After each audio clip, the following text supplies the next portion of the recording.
অঁ বৌ খাই ক'ব দেই কেনেকুৱা হৈছে। আপুনি মাংস বেছি নাখায়, মছলা নাখায়, সেইকাৰণে মাংস 2 পিচ দিছোঁ। এয়া খুতুৰা শাকৰ ভাজি, এয়া মাছ খাৰ, আৰু ইফালে নৰসিংহ ভেদাইলতা দি মাছ বনাইছোঁ।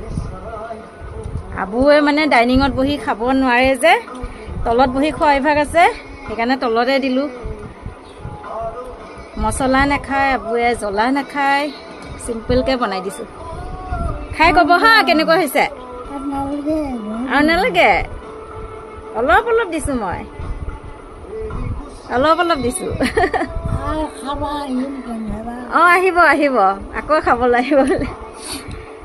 কতো মছলা দিয়া নাই, একদম চিম্পুলকৈ বনাই দিছোঁ। এতিয়া মানে মছলা বস্তু খাব নোৱাৰে, পেট বেয়া হৈ যায় যে, মাংসও নাখায়, হ'লেও এপিচ দি দিছোঁ খাবলৈ। আৰু তলত বহি খাই যে আবুৱে, তলত ভাত দিছোঁ। মানে এতিয়া বহুত বাচি বাচি দিব লাগে, ভয় লাগে কিবা কিবি খুৱাবলৈ, যদি আকৌ পেট বেয়া হৈ যায়, সেইকাৰণে চিম্পলকৈ বনাই দিছোঁ। সোৱাদ হৈছে নাই কওক। বহুত জোৰ জোৰকৈ ক'ব লাগে, শুনি নাপায় যে। আবু সোৱাদ হৈছে? হৈছে? জ্বলা দিয়া নাই মই বেছি। ঠিকে আছে ন?